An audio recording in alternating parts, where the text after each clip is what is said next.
동키TV입니다. 오늘은 선거에 미쳐버린 대한민국, 선거로 인해 가장 빨리 망할 것 같은 선거공화국 한국과 국민들의 혈세로 선거를 치르는 선거 공영제에 대해서 좀 얘기를 해보겠습니다. 우리나라는 1987년 6월에 전두환 정권에 대항한 속칭 그 586 정권의 운동권 세력들의 폭동으로 9차 개헌이 되면서 직선제 개헌이 이루어지죠. 즉 국민이 직접 선거를 통해서 지도자를 선출하는 방식이 직선제인데 1차 개헌부터 9차 개헌까지 이루어지는 과정에서 직선제와 간선제를 반복하다가 현행 헌법인 9차 개헌 하에 5년 단임 직선제 대통령 선거가 자리를 잡습니다.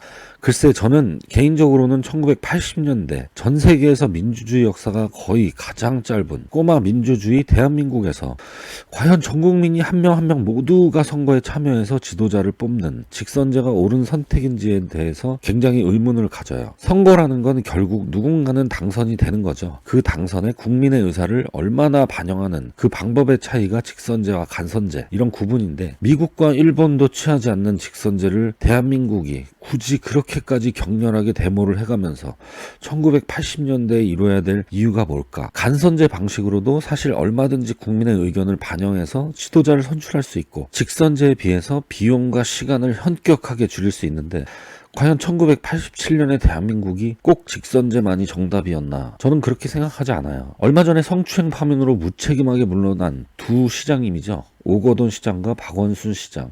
이 두 지역구의 시장을 선출하는 비용이 약 838억 원이라는 보도가 나왔죠. 대한민국의 광역자치단체장 2개 선거 비용이 저 정도라면 과연 우리나라가 한 해 선거 비용이 어느 정도일지 짐작이 가시나요? 일단 대한민국은 저런 자치단체만 200개가 넘습니다. 거기다가 각 자치단체마다 도의원, 시의원 선거인 지방선거도 해야 되고 4년마다 총선인 국회의원 선거, 대통령 선거 비용까지 과연 얼마가 들어갈까?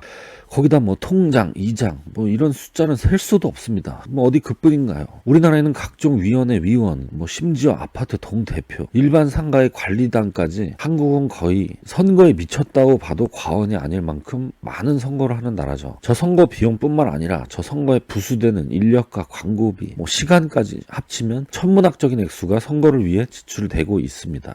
어쨌든 누군가를 선출해내는 그런 같은 결과의 도출을 이끌어내기 위해서 구성원 모두가 참여한다는 명분으로 어마어마한 돈과 사회적 비용을 감당하고 있는 거죠. 또 이런 선거를 관리하기 위해서는 또 중앙선관위, 지방선관위까지 운영을 하면서 그 운영 비용은 물론 선관위의 그 엄청난 권력까지 국민들 위해 군림하면서 그 월급과 운영 비용 전부 다 지금 누가 부담하고 있죠? 과연 1980년대 대한민국 오직 직선제만이 민주주의라고만 믿었던 그 586 세대들에게 묻고 싶습니다. 이것이 과연 정의이고 당신들의 의견만이 옳다고 할 수 있나요? 그렇다면 저 이 엄청난 선거 비용 과연 다 누가 부담할까요? 네, 세금입니다. 대한민국 헌법은 제116조 1항에서 선거운동은 각급 선거관리위원회의 관리하에 법률이 정하는 범위 안에서 하되 균등한 기회가 보장되어야 한다라고 하고 2항에서 선거에 관한 경비는 법률이 정하는 경우를 제외하고는 정당 또는 후보자에게 부담시킬 수 없다라고 규정해서 선거 공영제를 선거운동의 기본 원칙으로 하고 있습니다. 여기에 따라서 2012년 선거법에는 122조의 2 등에서 선거 사무원 등 수당, 벽보, 공보, 소형 인쇄물, 작성 비용,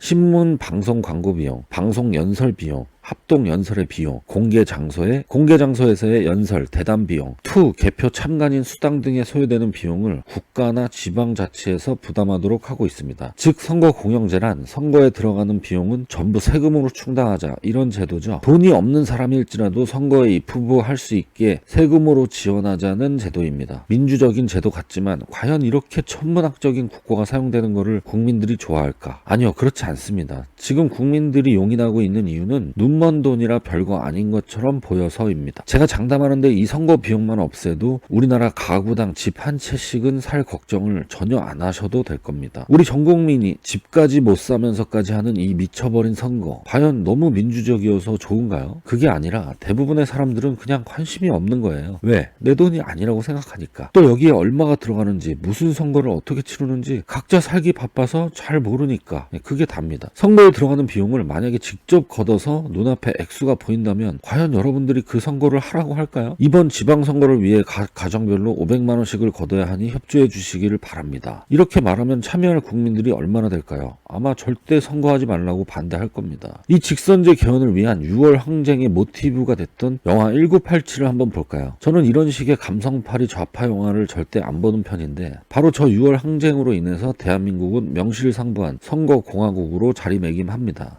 저런 류의 영화들의 특징을 보면 항상 똑같은 패턴이 있죠. 투쟁하는 시민은 선이고 공무원은 절대 악입니다. 대부분의 한국 영화가 이런 식이에요. 그리고 마지막 장면에 가슴 뜨거운 장면을 넣어서 대중을 선동하고 눈물을 쪽 빼면서 끝납니다. 다른 영화도 다 마찬가지예요. 언제나 일본은 악이고 조선은 절대 선.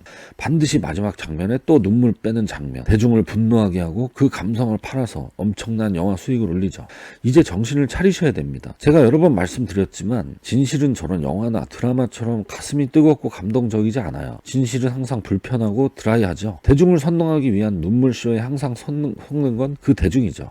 여러분들이 그동안 좌파의 선동에 얼마나 많은 것을 속아왔고 또 속고 있고 앞으로도 얼마나 많이 속을 건지, 얼마나 많은 돈과 시간을 저들에게 빼앗겼으며 뺏길 건지, 여기서 벗어나지 못하면 영원히 저들의 노예가 돼서 여러분들의 인생은 점점 피폐해져 갑니다. 저는 사실 선거라는 제도 자체에 대한 토론을 좀 해보고 싶은데 사실상 가장 이상적인 형태는 제일 똑똑하고 윤리적인 자가 독재를 하는 형태가 사실 최상의 시나리오겠죠. 그렇지만 우리는 인간이니까 그 독재자의 자질이나 윤리의식을 끊임없이 의심할 수밖에 없고 그것이 여러 형태로 발전하면서 삼권분립이나 민주주의, 법치주의, 선거라는 제도를 통해서 권력자의 독재 권력을 제한하면서 발전을 해온 겁니다. 그러나 선거에 대한 회의적인 시각은 차치하고서라도 권력자의 독재 권력 제한을 반드시 직선제로만 해야 되는가에 대해서 저는 좀 반대 입장이에요. 더구나 한국처럼 포퓰리즘식, 선동에 약하고 이성보다는 감성이 앞서는 그런 국민성이 있는 나라에서는 더욱 그렇습니다.